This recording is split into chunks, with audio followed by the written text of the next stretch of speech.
Lifestyle digital advertising agency, Mausampul, Malegaon. Professional and best quality work आपके digital life के साथ हम लाइफस्टाइल डिजिटल। 20 वोल्टेज मिलता है जिसकी वजह से हमारा मीटर फास्ट घूमता है। सर यहाँ पर गरीबी ज़्यादा है, एक ही रोजगार है जिसकी वजह से हमारे शहर में जो रोज खाते हैं, रोज पानी पीते हैं, ऐसा रोजगार है। इसीलिए आपसे गुजारिश यही है कि जो पावर 37% बढ़ाया जा रहा है, अगर कोरोना के अंदर हमारा कारोबार बंद था, हम मजदूरों को संभाले, उनको रोजगार पैसा दिए कि यार हमारा नुकसान करके उसको दिया, हमारा तो नुकसान हो गया ना साहब। हमारे शहर में 97% पावर का बिल भर दिया जाता है, नंबर लगा के भर दिया जाता है, तो फिर हम क्यों लॉस उठाए सर ये जो 66,000 करोड़ रुपया जो प्रस्ताव रखा गया है, ये सरासर गलत है। अगर मैं पूरी बिल ईमानदारी से भरता हूँ तो मैं ये लॉस क्यों उठाऊं? ये बताइए आप। जो लोग लॉस करते हैं उसको चोरी पकड़े और उससे वसूले। हर एक कंज्यूमर के ऊपर ये रेट लगाना सही नहीं है सर ये आयोग इसलिए बनाया गया है कि इंसाफ मिले।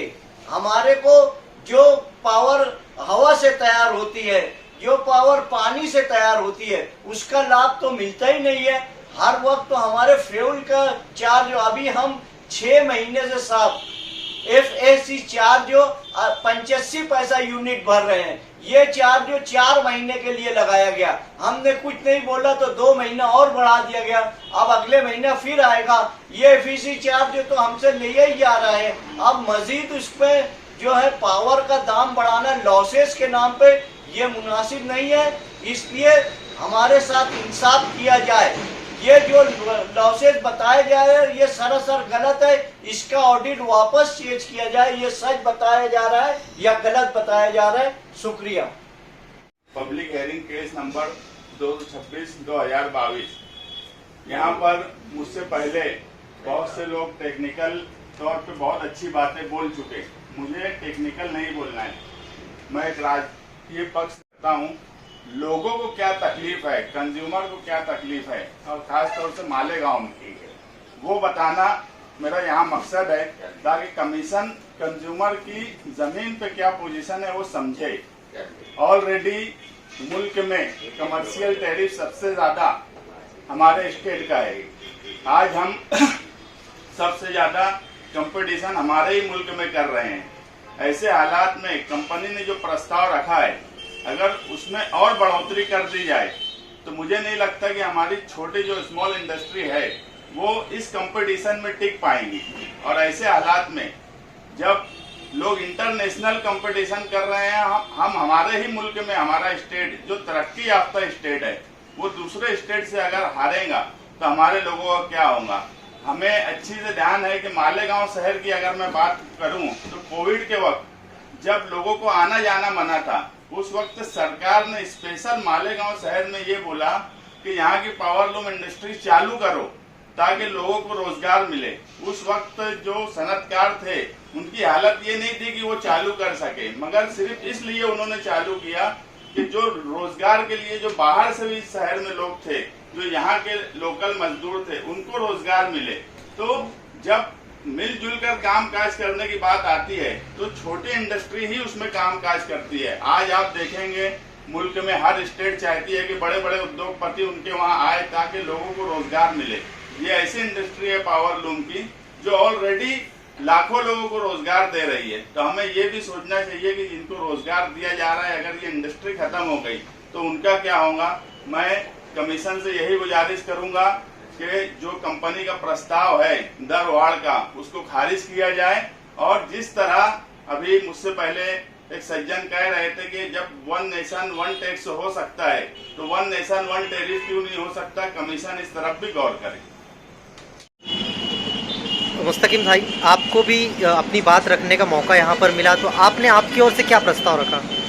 आज MERC में जो प्रस्ताव कंपनी ने दर वार्ड का रखी थी 36%, पर आज हेयरिंग थी 226 नंबर के पेटिशन पर, और नासिक जिले की हेयरिंग में एक बड़ा हिस्सा मालेगांव शहर का था, और आने वाले वक्त में जो दरवाड़ होने की बात बोली जा रही है, अगर वो हो गई तो सबसे ज़्यादा असर पावर लूम सनत पर पड़ेगा और एक आम आदमी पर भी पड़ेगा, मगर जो जितनी बिजली इस्तेमाल करता है उसको उतना ज़्यादा तकलीफ होने वाली है। आज हमारे शहर से हमारे यूसुफ इलियास साहब, एडवोकेट मोमिन मुजीब साहब, मसूद मौलाना कंपाउंड, इन लोग ये ऐसे बुनकर हैं जिन्हें टेक्निकल और ज़मीन पर क्या हालात हैं ये समझता है। MERC की हेयरिंग में इन्होंने अपनी बात रखी। मैं एक सियासी आदमी हूँ, मैं सियासी तौर पर अपनी बात रखा कि लोगों को, और ख़ास तौर से जो सनत है, हमारी इंडस्ट्री स्मॉल इंडस्ट्री है जो बड़ा रोज़गार मुहैया करती है, इसलिए कमीशन इस पर गौर करे कि लोगों का रोज़गार, अगर सनत ख़त्म होंगी, पावर लूम इंडस्ट्री ख़त्म होगी, तो सबसे बड़ा असर जो है वो लोगों के रोज़गार पर पड़ेगा। उस पर अपना ध्यान दें। बाकी जो टेक्निकल बातें थी वो हमारे सनतकार इन्होंने रखी और हेयरिंग में हिस्सा लिया। मैं तमाम ही लोगों का शुक्रिया अदा करता हूँ मालेगांव शहर से, जिन्होंने हेयरिंग में, उमैर सर थे जिन्होंने हेयरिंग में हिस्सा लिया।